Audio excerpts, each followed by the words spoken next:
There is this pervasive, almost like romantic myth in our culture that I think we all secretly really want to believe. Oh, absolutely. We cling to it. Right. It's the myth of the magical genius. Right. It's this idea that someone like, say, Mozart or Albert Einstein they were simply born with this glowing, unexplainable aura of brilliance. Like they just dropped out of the sky with it. Exactly. Yeah. We love to think that greatness is just, a lucky roll of the genetic dice, or maybe a perfect alignment of the stars, or frankly, just the product of pure privilege. Yeah, and let's be honest about why we do that. Yeah. It is an incredibly comfortable myth. It really is. It's like a cozy blanket of an extreme. Because it lets the rest of us entirely off the hook. Right. I mean, if genius is just magic, you don't have the magic. Then, hey, you don't have to feel bad about sitting on the couch, right, scrolling through your phone instead of doing the actual hard work. It is the ultimate psychological defense mechanism. If we frame extreme achievement as a divine gift, we just completely absolve ourselves of the responsibility to pursue it. But the reality, and the research bears this out unequivocally, is that this perspective is just entirely false. Completely false. The total misreading of human capability. And that is exactly our mission today. We are going to dismantle that myth, literally brick by brick. So welcome to our deep dive into the very architecture of human greatness. It's going to be a heavy one. It is. Today, we're drawing exclusively on the insights from Robert Greene's concept of mastery. And we aren't just going to give you some generic motivational speech here. No, definitely not. Our goal is to show you the actual blueprints. We want to show you that mastery is not some magical anomaly. It is actually the ultimate expression of human evolution. Which is wild to think about. Right. And it is completely accessible to you, the listener, through a very specific, deliberate, and let's be real, quite grueling process. Yeah, it's not easy. But to frame why this matters to you right now, we have to look at the environment we're all currently navigating. The modern world. Exactly. We live in a world that is practically defined by overwhelming distraction. We're facing rapid, terrifying technological changes. I mean, artificial intelligence is threatening entire industries. Oh, it's everywhere. The career anxiety is just constant right now. Right. Constant gnawing anxiety. So in an environment like this, understanding the biological and historical path to mastery isn't just like a fun intellectual exercise for a Sunday afternoon. No, it's not a hobby. It is the ultimate survival tool.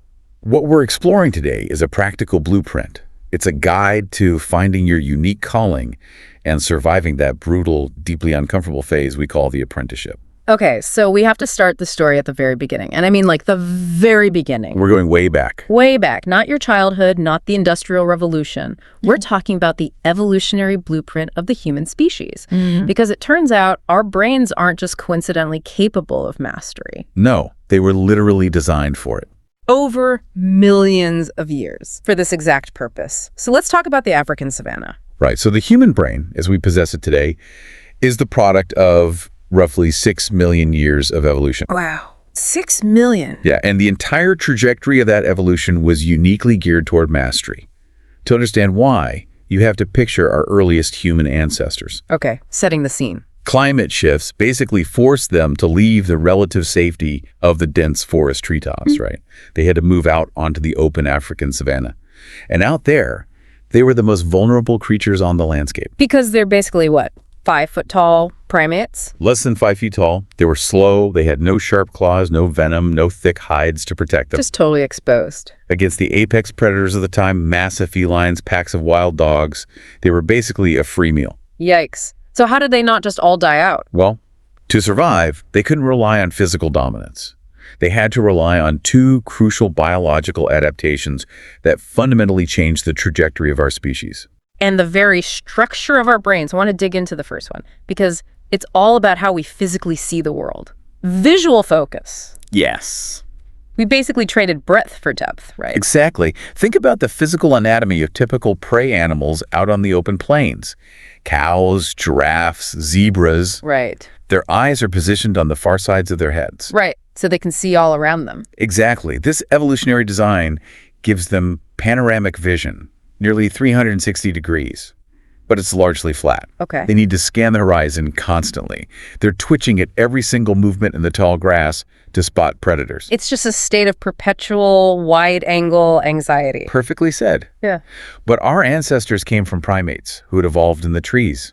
They were navigating complex three-dimensional environments, judging the exact distance between branches. So they needed depth perception. Exactly. We developed binocular stereoscopic vision. Our eyes are positioned right on the front of our faces. Which means we can't see behind us at all. We have a massive blind spot compared to a zebra. We do. It gives us a highly accurate, three-dimensional, but relatively narrow field of vision. So when our ancestors moved to the dangerous savanna, they couldn't adopt the panic scanning of a herd animal. Because they physically didn't have the eyes for it. Right. Instead, they used this specialized vision to look deeply. They evolved the capacity to focus with intense, sustained concentration on specific objects right in front of them. Like, give me an example. What are they looking at? Like tracking the incredibly subtle indentations of a footprint in the mud, or studying the exact grain and cleavage of a rock for, hours. Just staring at a rock? Just staring at it to figure out how to strike it perfectly to fashion a hand axe. Yeah. And this sustained visual focus forced a corresponding cognitive focus. Oh, interesting. So the physical eye movement literally trained the brain. Yes. We learned to block out the noise of the entire world to master the one object right in front of us. That is fascinating. We literally evolved to stare a hole through a problem until we solved it. Exactly. But wait, that intense solitary focus creates a totally new problem. Oh, absolutely. Because if you're a 5-foot-tall, clawless primate staring at a rock for 3 hours, you are prime meat for a saber-toothed cat. You're completely oblivious to your surroundings. Right. You can't survive the savannah alone if you're hyper-focused. Which brings us to the second adaptation, extreme social intelligence. Precisely. The intense physical vulnerability of the open grasslands required unparalleled group cohesion. A solitary human was a dead human. Period. Over hundreds of thousands of years, this desperate need for cooperation developed into highly sophisticated social intelligence. And this is driven neurologically by something called mirror neurons. Okay, I've heard of these. How do they work? Well, in monkeys, researchers found that specific mirror neurons fire when they perform a physical action, like grabbing a peanut. Makes sense. But surprisingly, those exact same neurons also fire when they merely watch another monkey grab a peanut. Wait, really? So the brain reacts as if they are doing the action themselves? Exactly. But in humans, this system evolved to an incredibly high level of sophistication. So it's not just like monkey see, monkey do. Yeah. We aren't just mimicking physical actions. Far from it. Yeah. We developed the ability to essentially think inside the minds of others. Wow. We can neurologically simulate what someone else is feeling or intending. We could anticipate the complex, erratic actions of the prey we were hunting. Like predicting where a deer is going to dart. Yes. Yeah. And more importantly, we could understand the subtle, unstated desires and fears of our peers within the tribe. Oh, so we learned to read the room. We learned to read microscopic shifts in facial expression. We navigated complex political dynamics within the group without a single word being spoken. That empathetic mirroring basically allowed early humans to act as a single coordinated organism. A highly lethal coordinated organism, yes. Okay, let me push back on this a bit, or really point out a massive contradiction here. Sure, go for it. If our brains are literally hardwired for deep, sustained focus on a single task and for deeply connecting with the nuanced emotions of the people right in front of us, aren't we currently at war with our own biology? I mean, look at how we live today. We live in a world of perpetual fragmented distraction. Oh, it's brutal. We are constantly swiping, refreshing feeds, checking emails, scanning headlines. We are acting exactly like the herd animals on the savannah. We really are. We're anxiously scanning the horizon for the next dopamine hit or the next outrage, rather than focusing like the apex predators our brains actually evolved to be. That is the defining tragedy of the modern attention economy. You've hit on the exact tension. It's exhausting. Over those hundreds of thousands of years, this dual ability to deeply focus and empathetically mirror allowed humans to do something no other animal could do. What's that? We altered our relationship with time. Oh, wow. For animals, time is an enemy. Time means decaying, growing weak, waiting too long, and eventually becoming prey. Animals live in an eternal present. Right. But for humans, time spent observing, focusing, and practicing leads to compounding knowledge. Time becomes the engine of mastery. Okay, that makes total sense. So by seeking quick fixes, 5-minute life hacks, or relying on this toxic idea of sheer effortless talent, we are moving violently against the evolutionary grain of the human brain. We're basically taking a 6 million-year-old biological supercomputer one that was painstakingly designed for deep, world-altering focus, and we are using it to endlessly refresh a timeline. It's wild when you put it that way. It is wild. We are making ourselves miserable because we are misusing the hardware. Exactly. Mastery absolutely requires working with that biological grain. It demands submitting to time and practicing deep, undistracted focus. So when it feels good to focus, that's biological. Yes. It is not an accident that when you finally do lock into a task, when you hit that flow state where hours pass like minutes, you feel a deep, profound sense of satisfaction. Because that's what we were built to do. But is your biology rewarding you for using the brain the way it was built to be used? Okay, so if we accept this, if mastery is literally hardwired into our biology and it's the thing that ultimately brings us deep satisfaction, why do so few people actually achieve it? That's the big question. Right, and our sources point out that the answer begins with a crucial first step that most of us just skip completely. We do skip it. Before you can focus, you have to know what to focus on. You have to discover the unique biological imperative planted within you. We're talking about the concept of the life's task. This is a vital foundational concept in the pursuit of mastery. And it starts with a simple biological fact. Every single person listening to this right now has entirely unique DNA. You are literally a one-of-a-kind. A one-time phenomenon in the history of the universe. Your exact genetic makeup, the precise wiring of your brain, your specific blend of sensitivities, it has never existed before, and it will never exist again. That's kind of heavy to think about. It is. But this genetic uniqueness isn't passive. It has a natural, assertive energy that actively wants to express itself. And it usually does express itself very early on in childhood. Through what the sources call a primal inclination. Right, a primal inclination. So is that just like a gut feeling? Deeper than that. It's a profound, almost pre-verbal attraction to certain subjects, physical activities, or even just ways of thinking. It's that thing you were drawn to as a young child before the world stepped in and told you what was quote-unquote practical or what would make you popular. I love the historical example the source material uses to illustrate this because it completely reframes someone we think we know everything about. Oh, Leonardo da Vinci. Yes. Let's talk about Leonardo da Vinci. Today, we think of him as the ultimate Renaissance man, right? The quintessential magical genius. Exactly. Like he just dropped out of the sky with a paintbrush in his hand. But his beginnings were completely unconventional and, frankly, a bit tragic. Very difficult beginnings. He was born illegitimate in a small village outside of Florence. And in that society, being born out of wedlock was a massive social barrier. It was a huge deal. It meant he was legally barred from attending the university. He couldn't become a doctor, a lawyer, or practice any of the noble professions. So he was locked out of the standard path to success right from day one. Completely locked out. So what does he do? As a boy, he's just left to his own devices. He wanders the dense, wild forests around his village of Vinci. Just exploring. Yeah, and he would sneak into his father's notary office, steal sheets of expensive paper, and take them into the woods to just sketch nature. Wow. And there's this specific moment where he observes a white iris going through its metamorphosis. The flower. Yeah. But he doesn't just draw it to make it look pretty. He stares at it for hours, wondering about the hidden force driving its growth. He's looking for the mechanics. Exactly. The vitality pushing the petals open. And that profound curiosity, that primal inclination to understand the hidden mechanical forces of nature became his internal compass. So it wasn't even about the art? No, it wasn't about art for art's sake. Art was merely the tool he used to investigate life. That makes total sense. Later, when he finally gets a position as an apprentice in the prestigious studio of Andrea del Verrocchio, he doesn't conform. He rebels a bit. Yeah, he was tasked with painting an angel in the corner of a larger biblical scene Verrocchio was working on.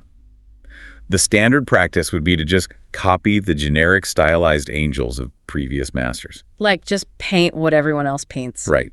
But Leonardo rebelled against the cliché. He wanted to understand the actual mechanics of flight. Oh, man. I love this part.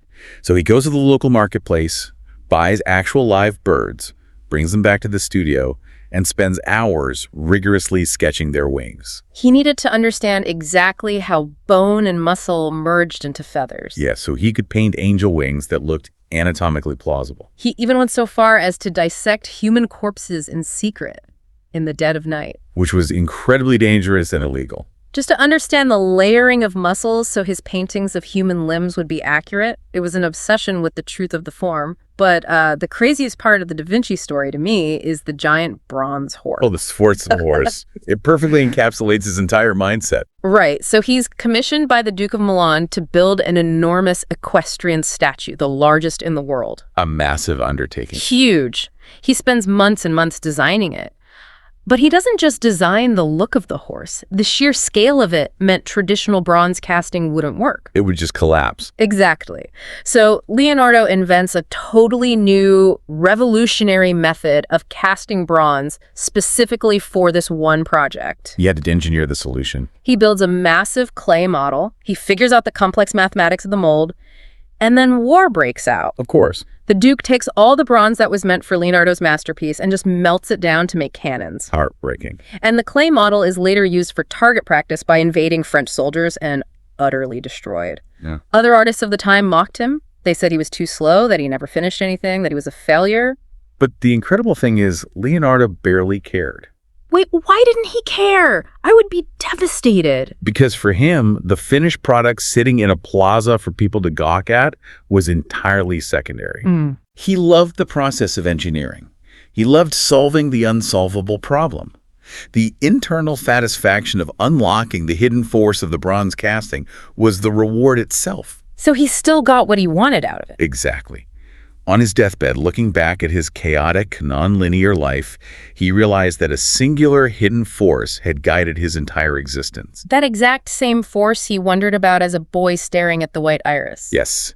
It was his primal inclination to investigate the mechanics of the universe. So this raises a massive question for you, the listener. What is that hidden force inside of you? Because again, it isn't mystical. It isn't magic. No, it is entirely biological. It is simply the natural, assertive energy of your genetic uniqueness trying to find a voice. So Da Vinci followed his relentlessly because he was initially barred from the normal paths. Right, he had nothing to lose. But what kills this force in most people? It's the crushing weight of societal expectation. The pressure to conform is immense. Oh, tell me about it. We grow up and start listening to the anxious voices of our parents who understandably want us to have safe, lucrative, respectable careers. They mean well. They do. Or we listen to our peers who dictate what is currently cool or prestigious. Or we simply succumb to the lure of making a quick, easy buck. And what happens then? These external pressures push us onto what Robert Greene terms a false path. A false path. Yes. A false path is a career or a life choice you make for reasons entirely external to your own nature. Okay, so you're doing it for money or for your parents? Exactly. And the consequence of a false path is always burnout, resentment, and a creeping sense of emptiness, no matter how much money you make. Okay, so if someone is listening right now and thinking, wow, I am definitely on a false path, I'm an accountant, but I hate numbers and I only did it because my dad is an accountant, how do they fix it? There are ways out. How do we avoid or escape the false path? Our sources break down specific, actionable strategies to reconnect with that internal force and find your life's task. And we have a lot of them to cover. We do, but we are going to dive deep into the mechanics of each one because this is where the rubber meets the road. Let's start with strategy 1. Return to your origins, to that primal inclination. You literally have to conduct an archaeological dig into your own childhood. Like going back in time. Right. What were you obsessed with before the world told you what to care about? The historical examples here are profoundly illuminating. Give me one. Take Albert Einstein. When he was just 5 years old and sick in bed, his father gave him a simple pocket compass to play with. Just a little toy compass. Yeah. And Einstein later recalled being completely transfixed, almost terrified, by the invisible magnetic force moving the needle. Because he couldn't see what was doing it. Right. He realized there was a hidden world of forces acting on objects. That primal, childlike fascination with the invisible laws of the universe drove his entire career in theoretical physics. So it wasn't about getting a fancy job at a university. Not at all. Yeah. It was about chasing that exact feeling he had at 5 years old. Or consider Marie Curie. Oh, she's a great example. She would stand utterly mesmerized in front of a glass case in her house containing her father's chemistry instruments, feeling this deep pull toward the precision of the laboratory. Or Martha Graham, the legendary choreographer. She goes to see her first dance performance as a young girl, and she describes having this intense, visceral, full-body reaction. Like she felt it physically. Yes. She realized in that moment that she could use the human body to communicate deep, primal emotions that clunky words could never capture. That's powerful. I even think of someone completely different, like John Coltrane. The jazz musician. Yeah. As a teenager, he felt different. He felt alienated, intensely serious, and possessed all these deep, almost overwhelming spiritual longings. He just didn't know what to do with them. He didn't have an outlet. Exactly. Then he heard Charlie Parker play the saxophone live, and it was like a lightning bolt struck him. He realized, that's it. That is the instrument that can express my unique inner world. But, what if you are listening to this and you say, look, I didn't have a magical moment with a compass or a saxophone. My interests are kind of scattered. Right. What if you're just sort of interested in a lot of random things? This brings us to a brilliant modern approach, strategy 2, the Darwinian strategy, or what we can call occupying a perfect niche. I love this one because it treats the career landscape like an actual ecological system. Exactly. If you enter a broad, highly popular field, say corporate law or general medicine or indie filmmaking, you are entering an incredibly crowded center. Like a red ocean. Yes, you will exhaust yourself fighting thousands of other people for the exact same scarce resources and the same meager attention. And you'll just end up conforming. You will be forced to play office politics and conform just to survive. The Darwinian strategy is to avoid the crowded center completely. So what do you do instead? You need to find or create a highly specialized niche where you have absolutely no competitors. The neuroscientist V.S. Ramachandran did exactly this, and his path wasn't a straight line at all. Far from it. He started out as a young boy in India with a fascination for collecting seashells. But he didn't just want any seashells. No. He specifically sought out the rare, anomalous, mutated ones. He loved the freaks of nature. The outliers. Exactly. He eventually goes to medical school, gets completely bored by the rote memorization, and decides to pivot to visual psychology. He's bouncing around. He keeps bouncing around, but eventually he finds his true calling in the extremely specialized, almost entirely ignored niche of phantom limb neurology. Studying patients who feel pain in limbs that have been amputated. Right. He took a broad field like neuroscience and kept sidestepping into narrower, weirder paths until he found an anomaly he could completely dominate. Because no one else was looking there. He became the undisputed master of that niche because he was the only one in it. Another phenomenal example of the Darwinian niche strategy, but executed by combining fields rather than narrowing one down, is Yoki Matsuoka. Okay, remind me of her story. She was a deeply frustrated tennis prodigy in Japan. She loved the sport, but injuries and extreme pressure were breaking her down. At the same time, she loved mathematics and had a tactile fascination with working with her hands. Most people would view those as entirely separate, conflicting interests. You're either an athlete or an engineer. Right. But Matsuoka dreamed of building a robotic opponent she could play tennis against, a robot that could actually mimic human nuance. Which sounds like literal science fiction. It did at the time. She ended up moving to the U.S., studying electrical engineering, and then joined a cutting-edge robotics lab at MIT. So she's building robots. But she realized robots were clunky because they didn't understand human neurology. So she went back to school and added a degree in neuroscience. Wow. By combining these seemingly desperate interests, sports mechanics, robotics, and brain science, she literally pioneered an entirely new scientific field called neurobotics. She invented the niche. Exactly. She designed sophisticated robotic limbs that respond directly to human neural pathways. She didn't compete in a crowded field. She combined her unique DNA to create a niche of one. Okay, let's look at another scenario. What if you know exactly what your life's task is, but the people closest to you are actively blocking you from doing it? This is a tough one. It brings us to strategy 3, the rebellion strategy. Sometimes finding your life's task requires actively fighting the forces pushing you away from it, even if those forces are your own family. Yeah, and Wolfgang Amadeus Mozart is the prime heartbreaking example of this. Because his story is usually heavily sanitized, right? Very sanitized. We picture him as this happy child prodigy playing for kings and queens. The reality is much darker.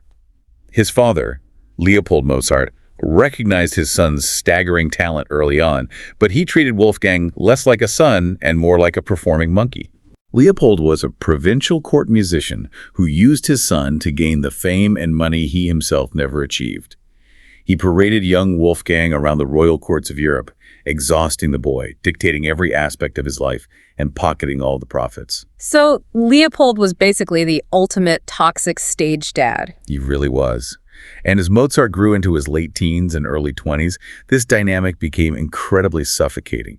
He realized his father was actively stifling his true genius. Because Leopold wanted him to play it safe. Right, Leopold wanted Wolfgang to stay in Salzburg, take a safe job as a court organist, and just write conventional, easily digestible music for provincial audiences so the paychecks would keep coming. But Mozart's true love, the thing that set his soul on fire, wasn't just playing the piano. It was composing massive, complex operas that challenged the musical boundaries of the era. Exactly. To fulfill his life's task, Mozart realized he had to do something that was considered a massive moral taboo at the time. He had to ruthlessly sever ties with his father. He had to literally pack his bags, tell his dad he was done being his puppet, and move to Vienna alone. The guilt must have been immense. Oh, it was emotionally agonizing.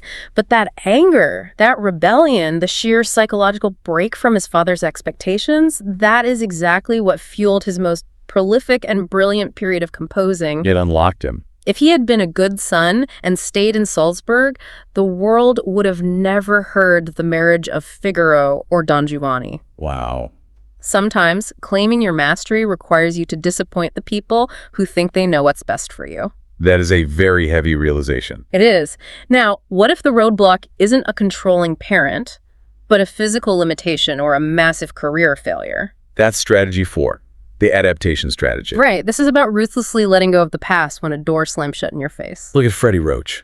Freddie was groomed his entire life to be a champion boxer. He had the work ethic, he had the toughness.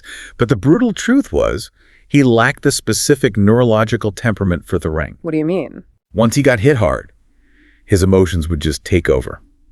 He would abandon his strategy, start brawling, and he would lose. The physical damage was mounting. He was forced to retire, and his dreams were completely shattered. I can imagine the fallout from that was severe. It was. He ended up taking a low-paying telemarketing job. He was drinking heavily. His life was spiraling.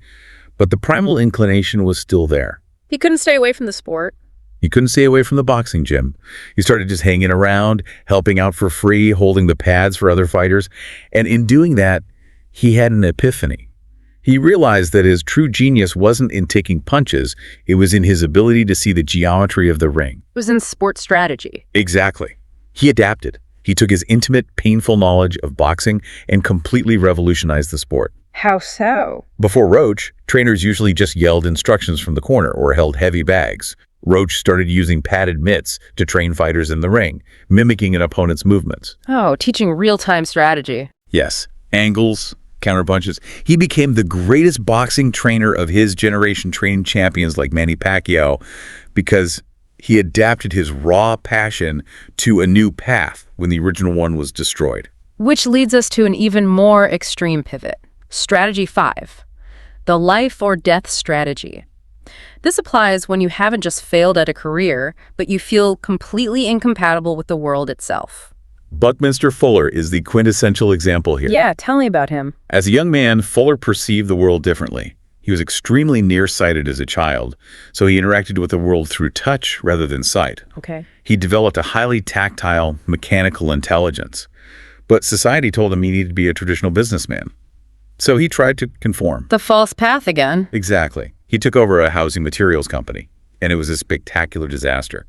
He lacked the cutthroat instincts for business. He lost his investors' money, got fired, and his young daughter tragically died around the exact same time. Oh, that's horrific. He found himself walking along the freezing shores of Lake Michigan in Chicago, literally contemplating suicide. It's an incredibly dark moment. He was seriously calculating that his life insurance policy would pay out to his wife, making him more valuable dead than alive. He was standing on the literal brink. But as he stood by the water, looking into the darkness, he experienced a profound psychological shift. He described it later almost as hearing a voice. What did the voice say? The realization hit him that he didn't belong to himself. He belonged to the universe. His life was not his to destroy. Crucially, he realized that his failure in business wasn't a lack of intelligence or talent. It was a failure of context. Yes, it was a failure of trying to fit his unique geometry into a square hole.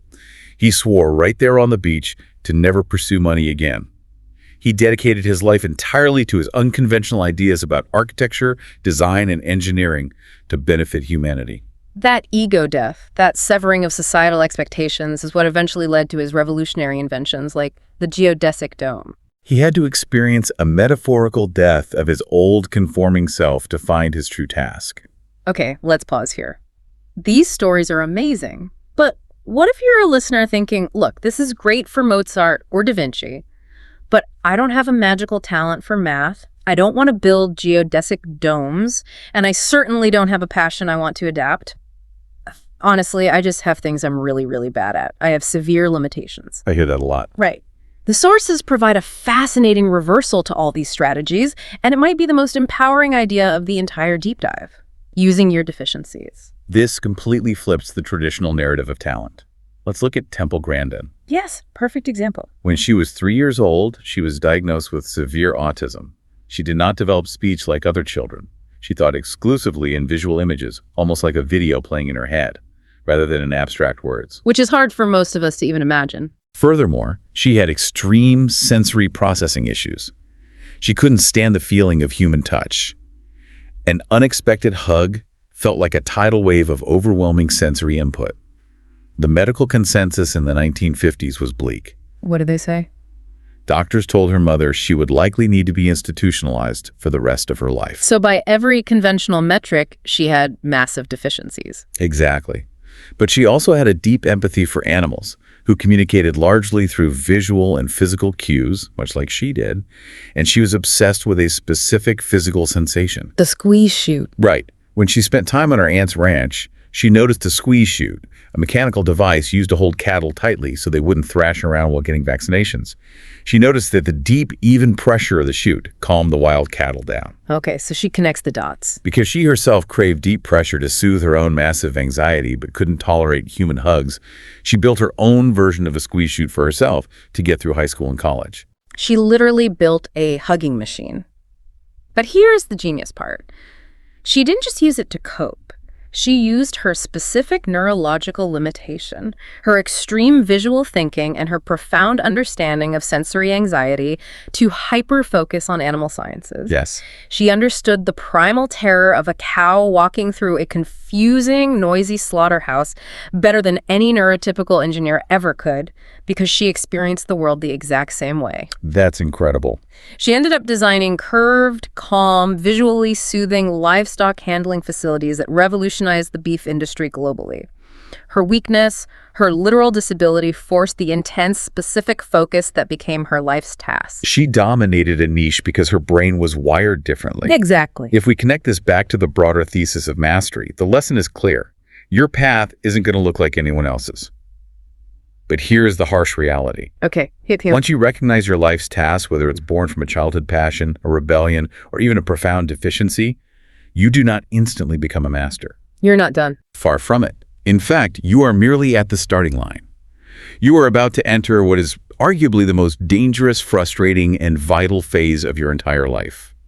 Your raw inclinations, your passions, have to be forged into real, tangible power in the real world. You are entering the apprenticeship. The apprenticeship, yes. Okay, so let's cross the threshold into the apprenticeship phase. And right off the bat, we have to completely rethink what the word apprenticeship actually means. We do. We aren't talking about a modern corporate internship where you just fetch coffee.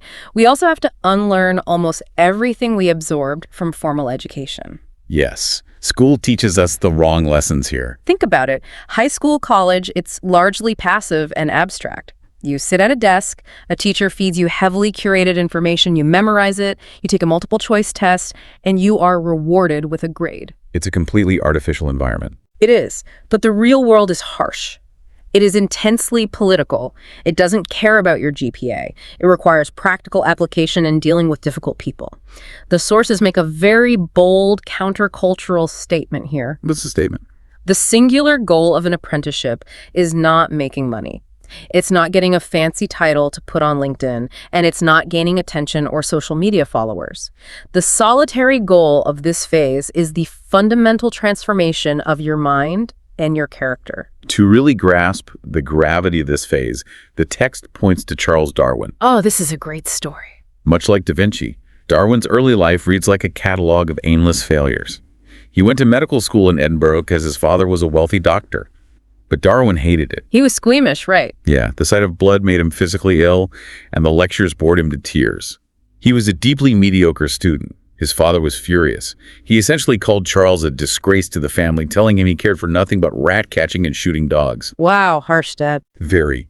Giving up on medicine, his father forced him to Cambridge to prepare for a safe, comfortable, respectable life as a country clergyman. So he was on the ultimate false path. The ultimate false path. But then a bizarre opportunity arises. He gets offered a position as a naturalist on a ship called the HMS Beagle, which was setting out to map the coast of South America. Right. Crucially, the position was unpaid. He would have to pay his own way. His father hated the idea, calling it a wild goose chase, but Darwin managed to convince his uncle to fund it. And the journey itself was completely miserable. Oh, it was awful. We picture Darwin having this grand romantic adventure. In reality, he was violently seasick for months on end in this tiny, cramped, foul-smelling wooden boat. Sounds like a nightmare. And the captain, Robert Fitzroy, was incredibly volatile, prone to depressive rage, and a strict religious fundamentalist who specifically wanted Darwin to find geological proof of the biblical flood. Talk about a pressure cooker of a living situation. Right. Yet Darwin used this miserable environment as his crucible. He didn't complain about the lack of pay or the harsh conditions. He overcame the crippling seasickness. He adapted. He learned the delicate diplomacy required to manage the captain's volatile moods without getting thrown off the ship. But most importantly, he used his massive amounts of unstructured time to do what our savanna ancestors did. He observed deeply. Yes, he stepped off the boat in Brazil, muted his own ego, and watched marching ants devour everything in their path. He dug with his own hands to unearth giant, bizarre armadillo fossils in Argentina that predated the arrival of modern animals. He meticulously cataloged the slightly varied beaks of finches across the different islands of the Galapagos. Over 5 grueling years, separated from the comforts of English society, he transformed. He went from being a lost, aimless youth into the greatest observer of nature and human history. The apprenticeship forged him. Now, our sources break down this perfect apprenticeship into 3 overlapping modes, and this is where it gets highly actionable for the listener. Let's walk through the mechanics of how you actually do this. Okay, let's break it down. Step 1 is deep observation, or the passive mode. The idea here is that when you enter a new environment, say you just got hired at a new tech startup or you're walking onto a movie set for the first time, you have to treat it like you're an anthropologist entering a newly discovered alien culture. Muting your ego is the absolute hardest part of this first step, especially for smart, ambitious people. Why is that? Because most people enter a new job wanting to immediately prove their worth. They want to speak up in the first meeting, show how smart they are, and try to change things to prove they deserve the paycheck. I've definitely done that. We all have. But that is a massive, often fatal mistake. In the passive mode, you need to remain quiet and observe the stark reality of the environment. Yes, you must watch how the actual work is done and learn the explicit rules. But the real gold, the survival data, is in the unstated power dynamics. Right, the stuff that isn't in the employee handbook. Exactly. Who actually holds the power in the room, regardless of their job title? Who are the rising stars and who are the people being quietly marginalized? You have to watch the shadows. Yes. What are the true values of the underlying work culture? Do they value long hours or do they value efficiency? Most crucially, you have to identify what we call the negative tripwires. What are those? These are the subtle, unspoken mistakes that get other people ostracized, reprimanded, or fired. If you walk in talking loudly, you will trip those wires before you even know they exist.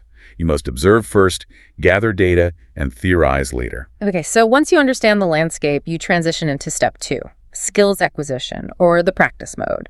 And the neuroscience behind this is absolutely fascinating. Let's explain why learning a new skill actually feels so terrible. It really does feel terrible. It does. When you first start learning something complex, say learning to code in Python or learning to edit video, it is incredibly stressful and exhausting. Why?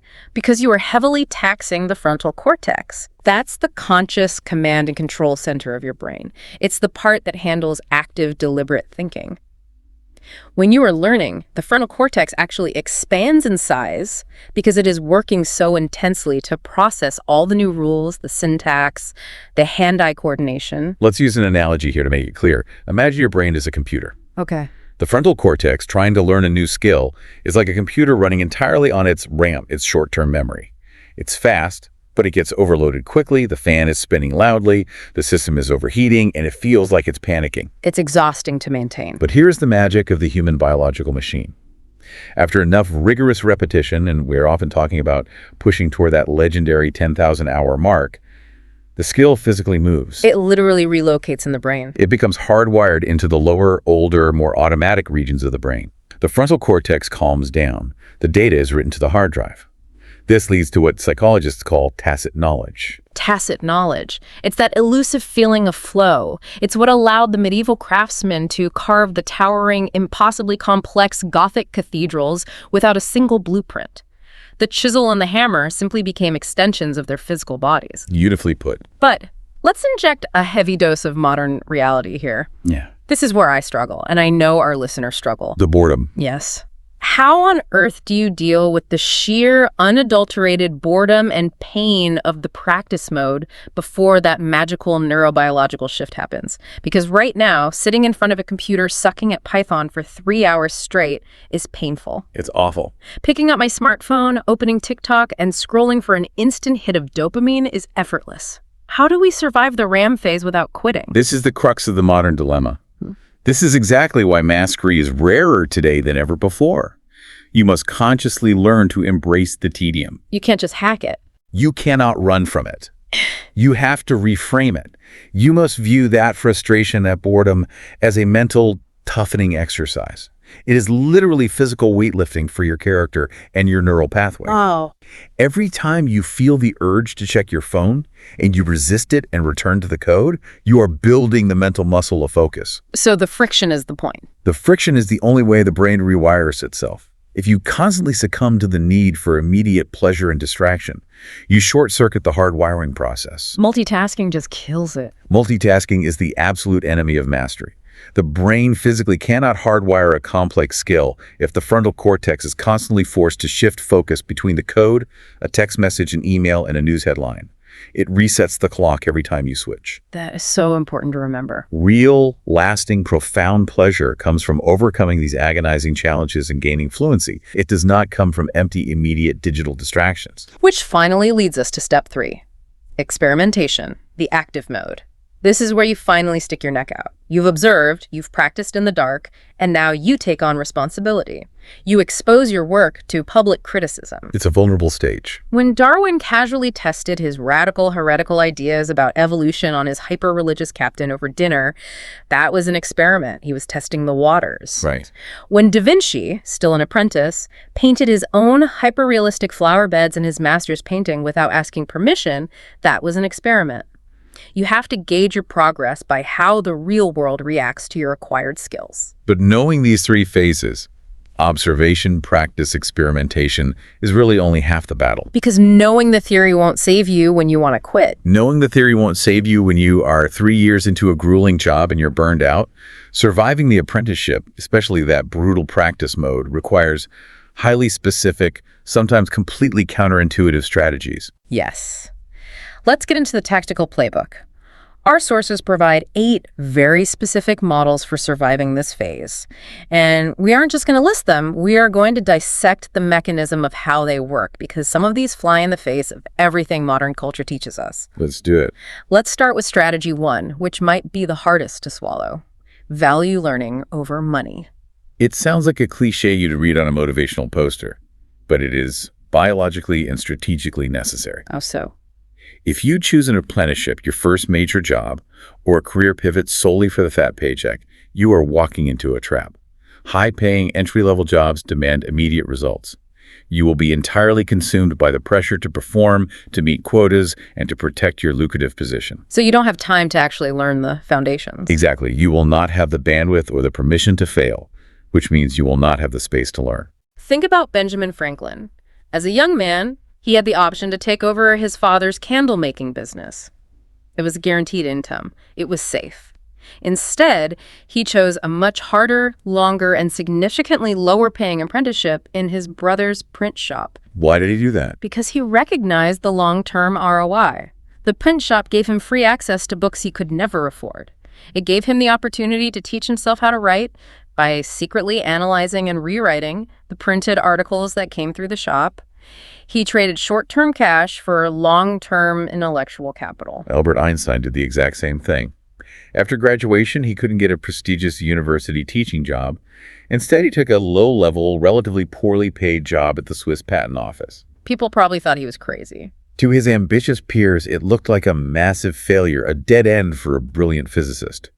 But Einstein realized something brilliant.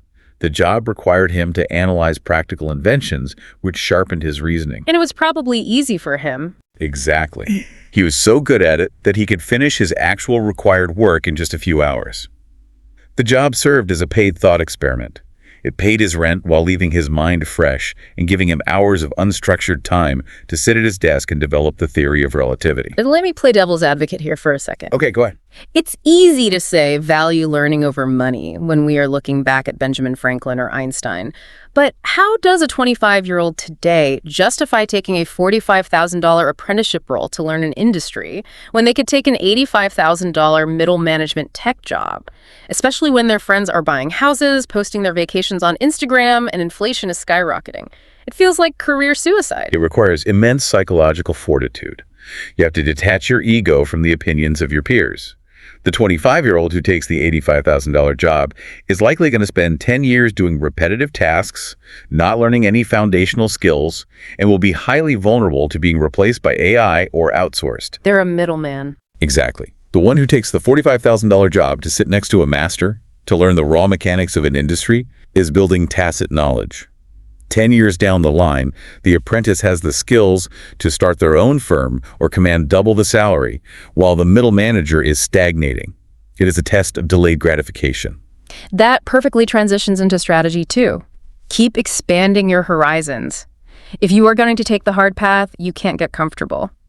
The story of the writer Zora Neale Hurston completely blew my mind regarding this concept. Her story is incredible. Her early life was defined by profound trauma and limitation. Her mother died when she was young, her father effectively abandoned her, and she was forced to drop out of school and work as a maid just to survive. By all accounts, the world was rapidly closing in on her. She could have easily resigned herself to a life of domestic labor. But she possessed an unbreakable internal drive. She refused to let her mind stagnate in the environment she was forced into. There is a famous story of her literally finding a copy of John Milton's epic poem, Paradise Lost in a Garbage Can, at one of the houses she cleaned. Wait, really? A garbage can? Yes. She pulled it out and read it voraciously. She later took a job working as a maid for a traveling white singing troupe, not because she wanted to be a maid, but because she recognized it was a ticket out of her small town. She used it as a vehicle. She used the opportunity to silently observe white society, gathering anthropological data. She just kept moving, constantly breaking into larger circles. She lied about her age so she could go back and finish high school. She pushed her way into Howard University. She moved to Harlem right at the explosion of the Harlem Renaissance to surround herself with brilliant Black artists and writers. He was relentless. She eventually became the first Black student at Barnard College, studying under the famous anthropologist Franz Boas. She constantly expanded her social, intellectual, and cultural horizons. She treated her entire chaotic life as an apprenticeship in human nature, gathering the rich, diverse knowledge that fueled her groundbreaking novels.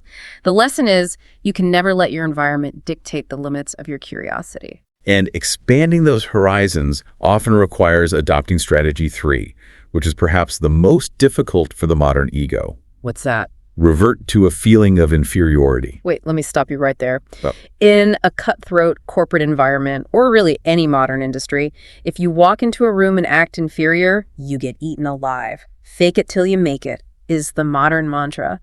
Are we really telling listeners to walk into a new job and act like a helpless child? We are talking about an internal mindset, not an external display of weakness. The danger of faking it is that you eventually start believing your own lie and your mind closes off to learning. Let's look at Daniel Everett. He was an exceptionally talented linguist and a Christian missionary. He was sent deep into the Amazon rainforest to learn the language of the isolated Parada tribe in order to translate the Bible. Okay, so he's an expert. Yes. Given his background, he assumed it would take a few months. But for over a year, he failed completely. He couldn't crack the language. And the reason he failed was his internal posture. He was studying them like a superior, educated Western scientist studying an ant colony. He wasn't connecting. He brought his preconceived notions of grammar and syntax and tried to force their language into his boxes. So his expertise was actually a liability. Exactly. The expert mindset blocks observation. Everett only unlocked their incredibly complex language, which, by the way, has no words for numbers or colors, and relies heavily on subtle tones and even whistling to communicate during hunts when he radically humbled himself. What did he do? He dropped his sense of academic superiority. He started participating in their daily lives without an agenda. He allowed himself to make a fool of himself trying to hunt and fish with them. He learned to depend on them for his survival, almost like a child. And that's when he learned. Why do young children learn languages so rapidly? Because they feel entirely inferior and dependent. Their minds are completely open, unburdened by ego. If you want to master a new skill, you have to mentally return to the vulnerability of a child. Strategy 4 deals with the physical toll of learning. Trust the process.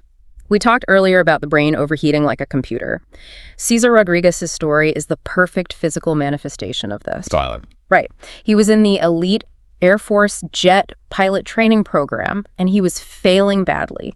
The sheer volume of information you have to process in a supersonic jet is staggering. You are managing altitude, radar, communications, and G-forces all at once. His frontal cortex was completely overwhelmed, causing him to physically panic in the cockpit. They just froze. He was benched by his instructors and was on the absolute verge of washing out of the program. Most people would quit at that exact moment of maximum overwhelm. But Rodriguez remembered his past. He remembered overcoming severe physical limitations when he played high school football. He realized that his panic wasn't a lack of talent, it was simply his brain lagging behind the stimuli. He needed more RAM. He needed to force the hardwiring process. So instead of quitting, he spent grueling, exhausting hours alone in the flight simulator. He repeated the emergency maneuvers over and over again until he was physically sick from the repetition. He pushed through the pain. He had to blindly trust that sheer repetition would eventually force that neurobiological shift. And it did. The hard drive finally downloaded the RAM. He eventually got back in the real jet, and suddenly everything slowed down. He described feeling the aircraft not as a machine he was operating, but as a literal extension of his fingertips. Tacit knowledge. Exactly. He didn't have to think about checking the radar. His eyes just did it automatically. He went from nearly washing out to becoming known as the last American ace, shooting down multiple enemy fighters in combat. He survived the panic by trusting the biological process of repetition. Which ties perfectly into Strategy 5, and this is where you separate the amateurs from the masters. Move toward resistance and pain. Oh, this one is tough. This is the concept of resistance practice. When most people practice a skill, whether it's playing the guitar, coding, or playing a sport, they spend 90% of their time practicing what they are already good at. Because it feels good. Because it strokes the ego. Masters do the exact opposite. They identify exactly what they're worst at, and they design practice routines specifically to inflict the maximum amount of psychological and physical resistance. Bill Bradley is a legendary example of this. When he was young, he wasn't a naturally gifted basketball player. He was relatively slow, he couldn't jump particularly high, and his ball handling was weak. So what did he do? He didn't just shoot free throws for hours. No, he made it harder. He put heavy lead weights in his shoes while he practiced to artificially increase the resistance on his legs.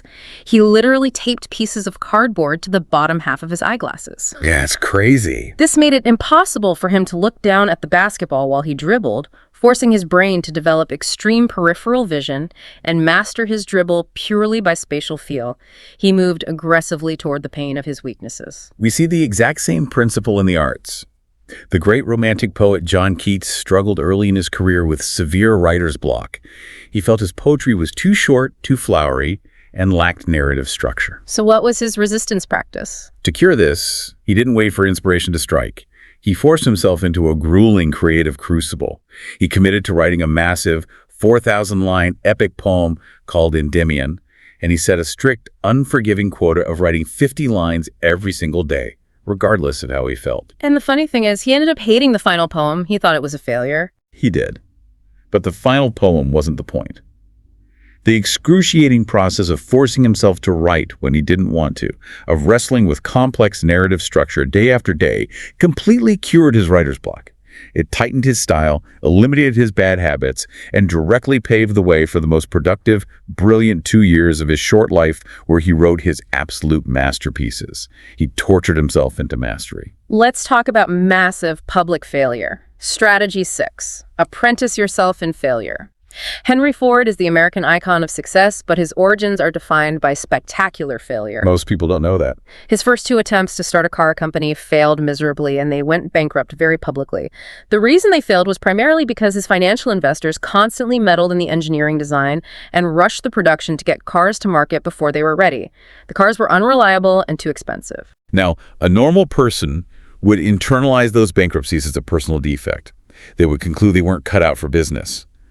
But Ford possessed a deeply mechanical mind. He didn't view failure emotionally.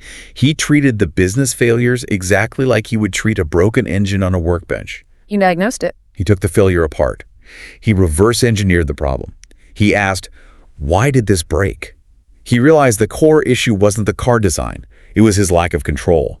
He realized that to build the cheap, reliable car he envisioned in his head, he needed total financial independence from meddling Wall Street financiers. So he changed the structure. That failure taught him the exact corporate structure he needed to launch his third attempt, which produced the Model A, the Model T, and revolutionized global manufacturing.